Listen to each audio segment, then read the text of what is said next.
Somos News, somos Latinoamérica, donde está la noticia. Allí estamos nosotros. Soy Andy Chirinos y junto a todo mi equipo ya nos encontramos listos. Vamos a revisar los títulos más destacados en este jueves, 14 de agosto. Lo miramos en pantalla. Empezamos con el primero de ellos. Tenemos que hablar de la cumbre entre los Estados Unidos y Rusia. Expectativa por un posible acuerdo de paz con Ucrania. Todos los detalles que se conocen hasta ahora te los comparto enseguida. Pasamos de la cumbre entre Estados Unidos y Rusia a hablar de Argentina. El presidente Javier Milei sostuvo una llamada telefónica con su homólogo Volodymyr Zelensky. ¿Qué se dijo en esa llamada? Te cuento en instantes. De Argentina, rápidamente, hasta Colombia, la Fiscalía ha declarado el asesinato de Miguel Uribe Turbay como un crimen de lesa humanidad. Hoy, esta familia y este país llora el asesinato del senador y precandidato presidencial Miguel Uribe Turbay. De Colombia rápidamente pasamos a la mitad del mundo. En Ecuador crece la lucha entre los poderes judiciales en el país. Vamos a entender esto con las voces autorizadas que corresponden. Un título más para compartir. Este nos hace hablar de Perú. América Latina, prisión domiciliaria para el expresidente Martín Vizcarra. Ayer hablábamos de esta orden de una prisión preventiva. Hablábamos de una prisión preventiva de 5 meses. Inicialmente se decía que iba a ser enviado a la cárcel de Barbadillo. Él sostenía que no iba a ser el quinto expresidente en sumarse a esa cárcel. Ahora tiene prisión domiciliaria. Todos los detalles con Carmen Alvarado seguramente enseguida. Vamos ahora sí con los títulos destacados.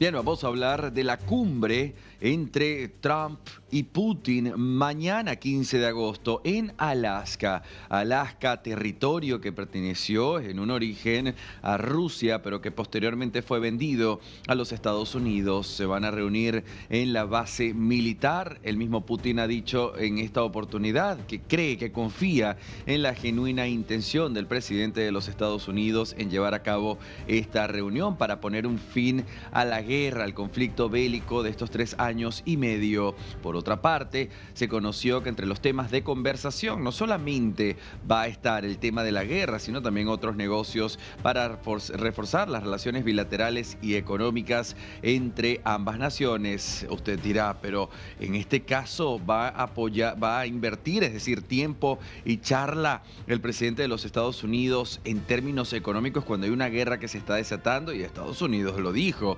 America First, Estados Unidos primero, y en este caso lo que Donald Trump junto a su equipo busca es tratar de sacar, ¿sí?, esta alianza, disminuir estos niveles de alianza económica que se han desarrollado producto de la misma guerra. Por ejemplo, China, por ejemplo, Turquía, por ejemplo, India, apoyando y haciendo negocios con Rusia pese a las innumerables sanciones de Occidente y de la Unión Europea. Mañana se ha confirmado a las 16:30 horas en Argentina, Uruguay, a las 15:30 en Chile, a las 14:30 en Colombia, Perú y Ecuador, después de esta importante cumbre donde ya se conocieron quiénes son los altos funcionarios, 5 que acompañarán a Putin en esta jornada, pero no se conoce todavía quiénes serán esos 5 que acompañarán al presidente Donald Trump.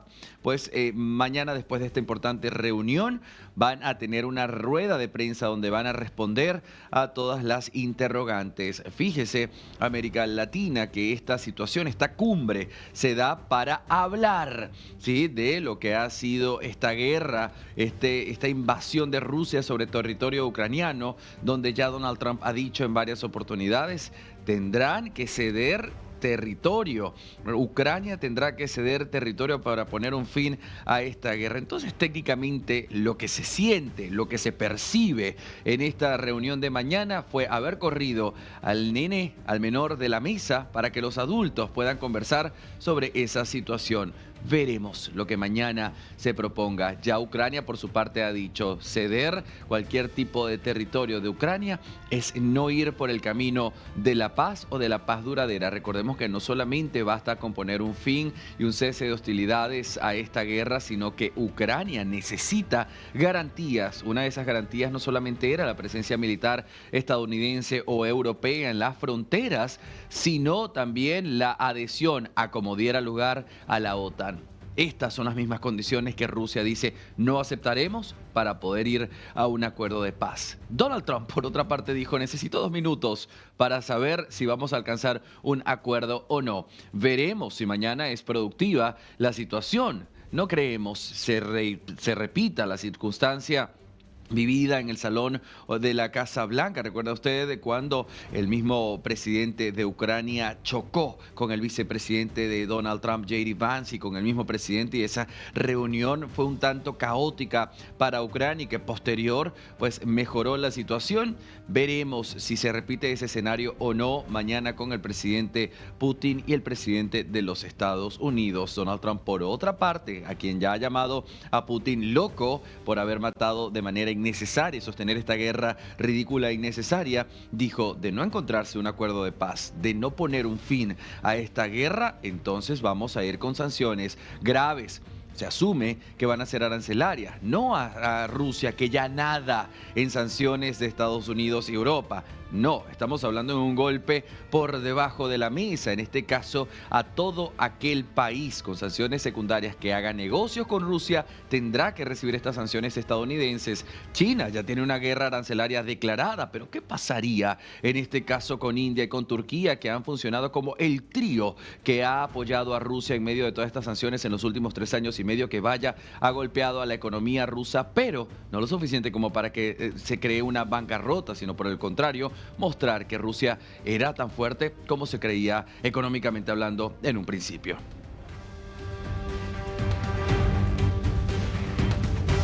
With President Putin tomorrow, I think it's going to be a good meeting, but the more important meeting will be the second meeting that we're having. We're going to have a meeting with President Putin, President Zelensky, myself, and maybe we'll bring some of the European leaders along, maybe not. I don't know that it's going to be very important. We're going to see what happens. And I think President Putin will make peace. I think President Zelensky will make peace. We'll see if they can get along. And if they can, it'll be great. I would say that tomorrow, all I want to do is set the table for the next meeting, which should happen shortly. I'd like to see it happen very quickly, very shortly after this meeting. I'd like to see it actually happen maybe in Alaska, where we just stay because it's so much easier. But I think that it's going to be very interesting. We're going to find out where everybody stands, and I'll know within the first 2 minutes, 3 minutes, 4 minutes, or 5 minutes, like we tend to find out, whether or not we're going to have a good meeting or a bad meeting. And if it's a bad meeting, it'll end very quickly. And if it's a good meeting, we're going to end up getting peace in the pretty near future, okay? Уважаемые коллеги, добрый день. Попросил вас сегодня собраться для того, чтобы проинформировать о том, как идет переговорный процесс по украинскому кризису, как идут переговоры в двухстороннем формате с украинской делегацией.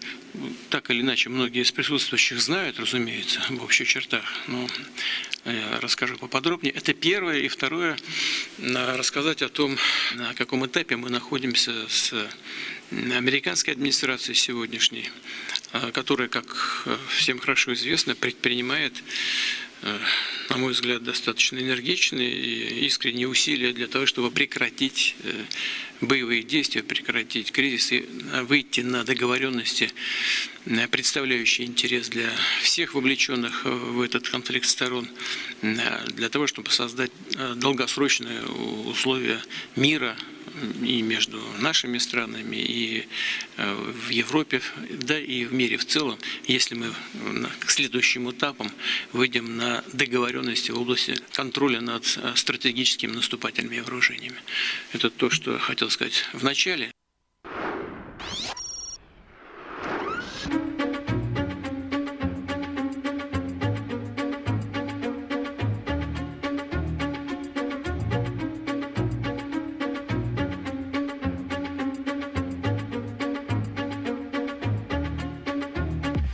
Bien, el presidente de Argentina, Javier Milei, tuvo una importante llamada telefónica hoy a las 12:30 con el presidente Volodymyr Zelensky, el mandatario ucraniano. En esta llamada telefónica se confirmó que fue una conversación de amigos. Desde la Quinta de Olivos se encontraba el mandatario junto al canciller de la Argentina y allí conversaron justamente sobre el apoyo que ya es reiterado. Recuerde que en aquella cumbre de la paz convocada en el año 2023 por el presidente de Ucrania en medio de esta misma guerra, el presidente Javier Milei asistió. Fíjese que en ese momento se le brindó el apoyo el apoyo desde la Argentina completo, y ahora se reitera en esta llamada telefónica donde también pues han hablado de lo que ha sido el trabajo del presidente Javier Milei en la Argentina en términos económicos, y donde el presidente de Ucrania le dijo: me gustaría aprender sobre esas estrategias, un poco como para aplicarlas, ¿no?, cuando se llegue al fin de la guerra y tener que recuperar por todos los medios a Ucrania. Vamos a mirar en pantalla el posteo que hizo el mismo presidente Volodymyr Zelensky. Dijo: tuve una buena conversación con el presidente de Argentina, Javier Milei. Por supuesto, hablamos de la situación diplomáticamente, les informé sobre los contactos recientes con nuestros socios y recalqué que nuestra postura es absolutamente clara. Ucrania necesita una paz justa y garantías de seguridad fiables. Javier está dispuesto a colaborar personalmente para lograrlo. Gracias, escribe. También conversamos sobre los logros económicos de Argentina, en particular la desregulación y la superación de la inflación. Felicité a Javier por estos importantes resultados. Ucrania está interesada en estudiar esta experiencia y conversamos sobre una posible oportunidad para hacerlo. En este momento, las relaciones entre nuestros países están alcanzando un nivel verdaderamente alto. Hablamos de ello en detalle. La tecnología, la economía, la industria agrícola. Existen muchas áreas de cooperación potencial. También acordamos reanudar el formato de consultas políticas entre nuestros ministerios de Asuntos Exteriores. Nuestros equipos trabajarán activamente para garantizar que se celebren lo antes posible. También agradecí a Javier su participación en la Coalición Internacional para el Retorno de los Niños Ucranianos. Junto con todos nuestros socios, trabajaremos para garantizar que todos los niños ucranianos regresen a casa lo antes posible. Acordamos nuestros próximos contactos y estaré encantado de ver a Javier en Ucrania.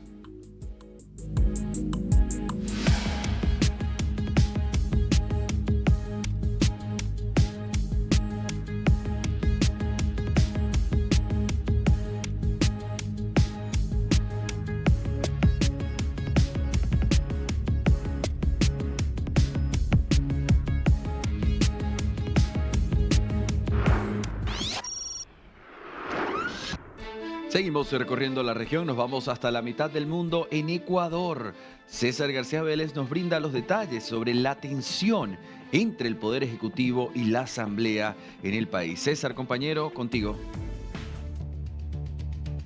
Sí, ¿cómo estás, Andy? Esta controversia que se está registrando en los poderes aquí en el Ecuador tiene como protagonistas al Ejecutivo, de una parte al gobierno del presidente Daniel Noboa, contra la Corte Constitucional. Ya hemos venido hablando de manera bastante larga al respecto de todo lo que ha pasado con las 3 leyes que aprobó la Asamblea Nacional, que fueron enviadas por el presidente y que señala son fundamentales para la lucha contra el crimen organizado. Y se suma un ingrediente más que trascendió durante estas últimas horas a través de redes sociales. Varios ministros de Estado refutaron el hecho de que la Corte Constitucional aprobara en una sentencia la eliminación de la prisión preventiva como un requisito para quienes son reincidentes en un delito o una infracción. Para ponerlo en limpio, Andy, cuando una persona es detenida, hay la presunción de inocencia, pero cuando hay altas probabilidades de que sea culpable o de riesgo de fuga, se emite una prisión preventiva, es decir, esa persona inocente está encarcelada mientras se realiza el respectivo juicio. En el caso de reincidentes, es decir, una persona que, por ejemplo, roba una vez, sale en libertad y vuelve a robar y es detenido por esa causa, lo que decía la norma antes era que la prisión preventiva era la primera medida que tenía que tomar un juez. Lo que resolvió la Corte es que esto no se apega a la ley de igualdad y que se elimina, y así queda a criterio de un juez que pueda o no brindar la prisión preventiva. Sobre esto se refirió el ministro del Interior, quien se siente afectado por esta resolución de la Corte Constitucional a través de su red social X, y ponía un ejemplo, decía: hoy recapturamos a alias Joker, asesino reincidente y objetivo criminal. Ya lo habíamos detenido en abril de este año, pero un juez lo liberó el mismo día. La razón era apenas su segunda vez. Gracias a la Corte Constitucional, que prohibió la automática prisión preventiva, ser reincidente ya no es problema. Es casi un pase VIP que los deja en libertad esperando sentencia.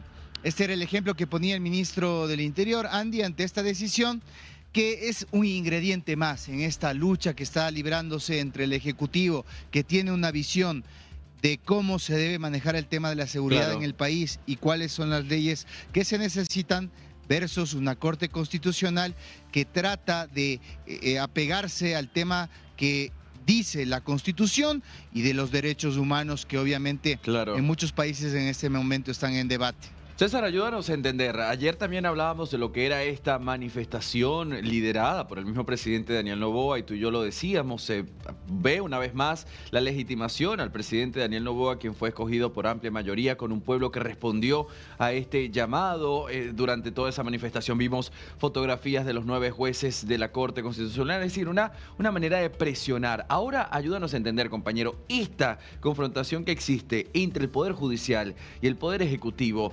¿Impacta más a la independencia judicial ecuatoriana o a la gobernabilidad del presidente Daniel Noboa? ¿Cómo se ve?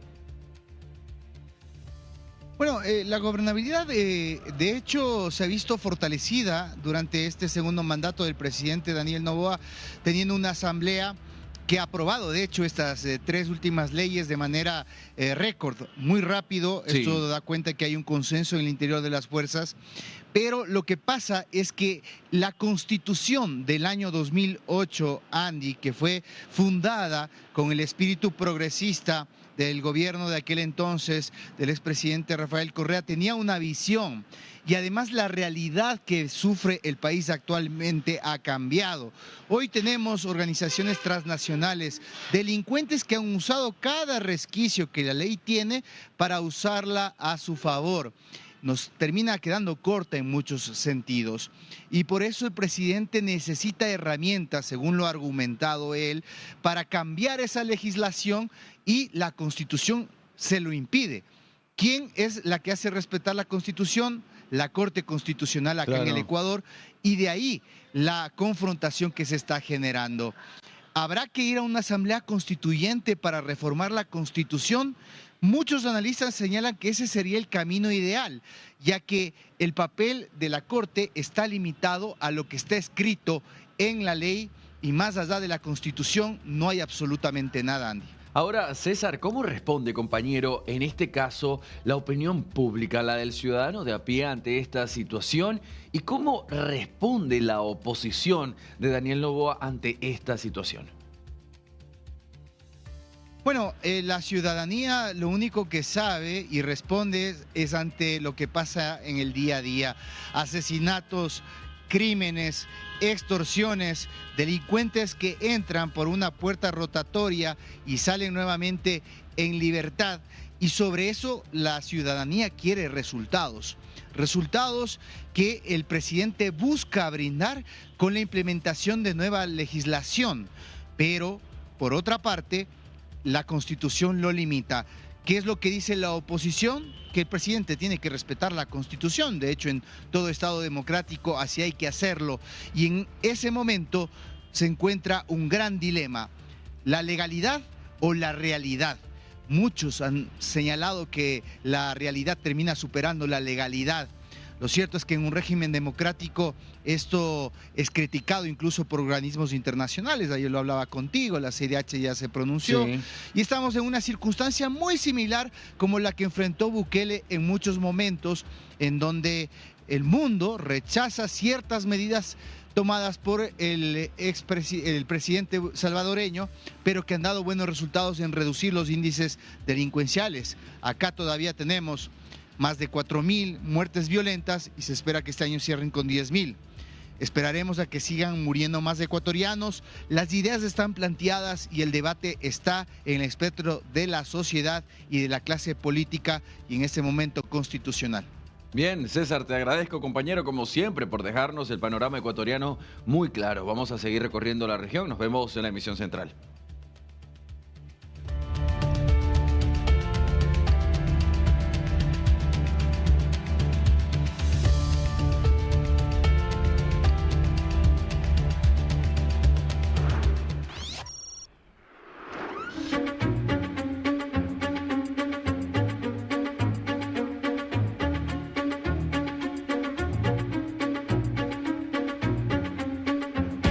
Y esto ha sido tema de conversación durante toda esta jornada. Estados Unidos dio la orden al Pentágono para que estos desplegaran unidades navales aéreas al Mar Caribe, y esto para contrarrestar las acciones de las organizaciones narcoterroristas, traficantes de drogas, que son, según Estados Unidos, un peligro para la nación. Fíjese que esto se viene justamente después de que el mismo presidente Donald Trump firmara una orden ejecutiva en secreto que diera el permiso a las fuerzas militares, a la Armada estadounidense, a ejecutar cualquier tipo de acción que corresponda, que sea necesaria, inclusive fuera de territorio estadounidense, para contrarrestar a las organizaciones, a los cárteles, incluyendo en este caso al cártel de los Soles, que según los Estados Unidos es liderado por Nicolás Maduro. De hecho, lo hemos escuchado acá.